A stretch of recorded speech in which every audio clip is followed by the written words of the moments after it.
আর্যর স্মৃতি ফিরিয়ে নিয়ে আনল অপর্ণা। আমরা এমনটাই দেখতে পারব আজকের পর্বে। চলুন বিস্তারিত জেনে নেই। শুরুতে দেখা যায় অপর্ণা সুমিকে বলে, আমার আর ওনার জীবন এক সুতোয় বাঁধা।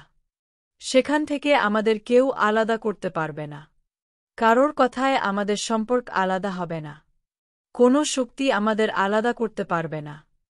এই বলে অপর্ণা আবারও ঠাকুরের কাছে প্রার্থনা করে যাতে আর্য সুস্থ হয়ে যায়। অপরদিকে অর্ক আর্যকে ঘরে নিয়ে এসে বলে, দেখো, সব কিছু তোমার পছন্দের জিনিস। সেই ঘরে রাজলক্ষ্মী তখন খাবার নিয়ে আসে। আসার পরে বলে, তোমার জন্য খাবার এনেছি, তোমাকে জোর করব না, তোমার যা ইচ্ছে তুমি সেটাই খাও। আর্য মাটিতে বসে পড়ে যায়। মানসি বলে, আর্য আপনি কিছু খান, যদি না খান আমি খাব না। কিছু না খাওয়ায় শরীরটাও কাজ করছে না, খেয়ে নিন আপনি এবং যত কিছু খেতে চান খেতে পারেন। তখন রাজলক্ষ্মী এসে আর্যকে দেখে বলে, দেখুন আর্য কিছুই খেতে চাইছে না, চেষ্টা করে দেখুন আপনি যদি খাওয়াতে পারেন।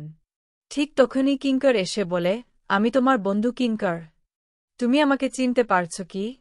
অনেক পুরনো গল্প শোনায়, কিন্তু আর্যর স্মৃতিতে কার্যত কিছুই মনে পড়ে না। তখন অপর্ণা বলে, তিনি একদম ঠিক হয়ে যাবেন। আমি এই বাড়ি থেকে মায়ের পুজোর ফুল এবং প্রসাদ এনেছি।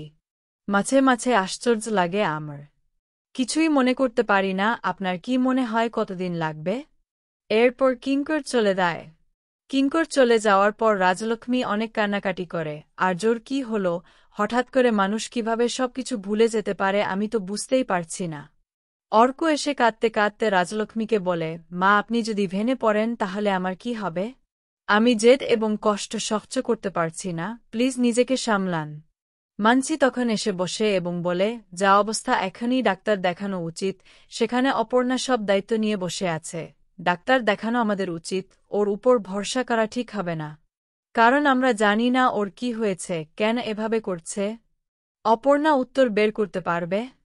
এরপর বলা হয় আরেকটি ব্যাপার আছে, ডাক্তারকে এখনই জানানো উচিত।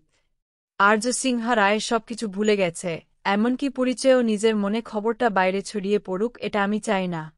একবার খবর বাইরে গেলে কি হতে পারে তার ধারণা নেই, তাই যত কম জানাজানি হয় তত ভালো। মানসি বলে, আর্য কিছু মনে না করতে পারে তাহলে তোমার কি মনে হয় অপর্ণা সবকিছু করতে পারবে? আমার তো মনে হয় না। রাজলক্ষ্মী তখন বুঝতেও পারে না আর কেউ পারবে কি না, কারণ খুব জেরা শুরু হয়েছে, সারাক্ষণ শুধু অপর্ণা অপর্ণা। অপরদিকে অপর্ণা ঠাকুরের ফুল বের করে আর্যর মাথায় প্রসাদ দেয়। আর্যর মুখের সামনে একজন খাবার ধরে। আর্য খেতে চায় না। তখন অপর্ণা বলে, ঠাকুরের প্রসাদ কখনো না করতে নেই, নিন খান। আর্য এরপর প্রসাদ নিয়ে মাথায় হাত বুলিয়ে দেয় এবং বলে, সব ঠিক হয়ে যাবে। আপনার কিছু মনে পড়ছে না তাই না, কাউকে চিনতে পারছেন না? ঠিক আছে, আপনাকে এত কষ্ট পেতে হবে না, মনের উপর কোনো চাপ দেওয়া হবে না, আপনাকে মনে করানোর দায়িত্ব আমি নিচ্ছি। আপনি জানেন আমরা কোথায় কোথায় ঘুরতে গেছি, কত সুন্দর সুন্দর স্মৃতি আছে আমাদের। আপনি জানেন ঠিক আপনাকে সেই সমস্ত জায়গায় নিয়ে যাব, এবং আমার বিশ্বাস আপনাকে সেই জায়গাগুলোতে নিয়ে গেলে আস্তে আস্তে আপনার সব মনে পড়ে যাবে। আমার সঙ্গে যেখানে আপনাকে নিয়ে যাব। আর প্রথমে কি করব বুঝতে পারছি না। ওরা যেতে চাইছিল, কিন্তু আর্য জোর করে রাজি হয়ে যাওয়ার পর হাত ধরে বলে, আমি যাব এবং খুব খুশি হয়েছি। আমি জানতাম আপনি আমাকে ভরসা করতে পারবেন। আর্য বলে, প্লিজ সাহায্য করুন।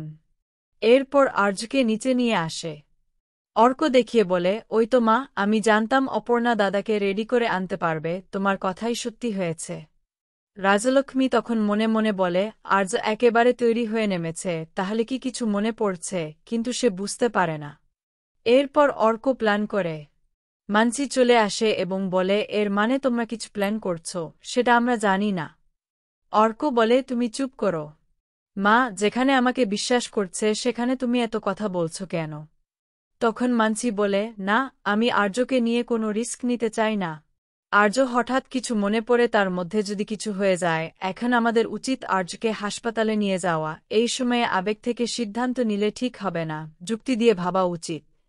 অপর্ণা বলে, আপনারা একদম চিন্তা করবেন না, তাকে কিছু পরিচিত জায়গায় নিয়ে যাচ্ছি যাতে যদি কিছু মনে না পড়ে তবুও চেষ্টা করা যায়। রাজলক্ষ্মী তখন বলে, মানসিকে বোঝাও মানসি, যে যেটা ঠিক মনে করে সেটা করতে দাও। রাজলক্ষ্মী কাঁদতে কাঁদতে বলে, নিয়ে যাও আমার ছেলেকে, আসার সময় আমার ছেলেকে আগের মতো করে ফিরিয়ে আনবে তো? আশীর্বাদ করি তুমি যেন আমাদের বিশ্বাসের মর্যাদা রাখতে পারো। রাজলক্ষ্মী বলে আশীর্বাদ করছি, আমি জানি তুমি তোমার সবটুকু দিয়ে চেষ্টা করবে। অপর্ণা যখন বাইরে বেরিয়ে যায় তখন রাজলক্ষ্মীর কাছে মানসী কোনো কথা বলে না। রাজলক্ষ্মী বলে আমার কথা একবারও শুনলে না, আমাদের লক্ষ্য কি? রাজলক্ষ্মী নিজেই বলে আমি অপর্ণাকে বিশ্বাস করি, আমি জানি ও আর্যকে সুস্থ করে তুলবে। আর একটু কথা, কিছু মনে করো না, আমি জানি তোমার খুব টেনশন হচ্ছে কিন্তু সব ব্যাপারে এত নাক গলিও না। মানসির খুব খারাপ লাগে। অপরদিকে অপর্ণা বাইরে বেড়ালে কিঙ্কর বলে আমি সবকিছুর ব্যবস্থা করে দিয়েছি। তখনই অটোওয়ালা সামনে আসে। অপর্ণা তাকে দেখে বলে তুমি তো অটোওয়ালাকে চিনেছিলে, বাইরে যাওয়ার পরও তুমি এখানে? তখন সে বলে হ্যাঁ, আমাকে ডাকলো তাই চলে এলাম, তোমাদের যদি কোনো সাহায্য করতে পারি আমারও খুব ভালো লাগে। তখন আর্য দাদাকে দেখিয়ে বলে আপনি কি চিনতে পারছেন না? আমাদের প্রথম দেখা, ওনার অটোতে আমরা সেই জাহাজে দেখা করতে গিয়েছিলাম। তখন আপনি ওনার মতো সাজিয়ে পাঠিয়েছিলেন, আমাদের পথচলার সঙ্গে ওরা কিন্তু জড়িয়ে আছে। তখন আর্যকে দেখে অটোওয়ালা বলে উনি এত চুপচাপ কেন, কথা বলছেন না কেন? অপর্ণা যখন বলে তোমার অটো কোথায়? অটোওয়ালা নিজের অটো নিয়ে চলে আসে। আর্য তাকে এক দৃষ্টিতে দেখছে। তখন সেখানে মীরা চলে এসে বলে তুমি কোথায় যাচ্ছ? অপর্ণা বলে তুমি সব জেনে কি করবে? সব জেনে মানে? আর্যর শরীর ঠিক নেই, অপর্ণা কোথায় নিয়ে যাচ্ছে সেটা নিয়ে সবাই এত চিন্তা করছে। অপর্ণা আর্যকে নিয়ে অটোতে গিয়ে বসে, তখন অপর্ণা চিৎকার করে ডাকছে, কিন্তু মীরাকে বলে দাঁড়াতে। মীরা রেগে বলে কেন আমাকে এভাবে দাঁড় করাচ্ছ, এত উত্তেজনা ভালো নয়, নিজেকে সামলাও। তখন সে বলে আমি নিজেকে সামলাব, কিন্তু তুমি যাকে সামলানোর কথা ছিল তাকে পারোনি, চোখের সামনে দিয়ে বেরিয়ে গেল। কিঙ্কর বলে তুমি মনে হয় ভুলে যাচ্ছ অপর্ণাই কিন্তু আর্যকে খুঁজে বের করেছিল। তুমি যা বলো আমরা তো কিছুই করতে পারি না। কিঙ্কর বলে অপর্ণা যদি খুঁজে এনে দেয় তো চোখের সামনে দিয়ে বেরিয়ে যেতেও পারে, এবং তুমি শেষ পর্যন্ত কিছুই বলতে পারবে না। অপর্ণা তখন বলে আমার যা ঠিক মনে হয় আমি সেটাই করি, এই মুহূর্তে এটাকেই ঠিক মনে হয়েছে। অপরদিকে অপর্ণা আর্যকে দেখিয়ে বলে চিনতে পারছেন কি না, এই যে সামনের গলিটা দেখছেন, ওখানেই আমাদের প্রথম দেখা হয়েছিল, একই জায়গায় যাওয়ার কথাও ছিল, কিছু মনে পড়ছে কি না? কিন্তু আর্য মাথা নাড়িয়ে না বলে। তখন অপর্ণা বলে ঠিক আছে, সবে শুরু, এখনও অনেক পথ বাকি, যেতে যেতে হয়তো মনে পড়ে যাবে, নিশ্চয়ই মনে পড়বে। এদিকে কিঙ্কর মীরাকে স্পষ্ট জানিয়ে দেয় অপর্ণা যেমনই হোক সে কখনোই আর্যর ক্ষতি করবে না, এটা সে ভালোভাবেই বুঝেছে। তাই আর্য মারা গেছে বলে গুজব ছড়াতে বা তাকে এমন জায়গায় রাখতে দেবে না যেখানে আর্যর ক্ষতি হতে পারে। তো বন্ধুরা, তোমাদের কি মনে হয় অপর্ণা পারবে আর্যর স্মৃতির ফিরাতে? কমেন্ট করে জানিয়ে দিন। আপডেট পেতে চ্যানেলটি সাবস্ক্রাইব করে রাখুন।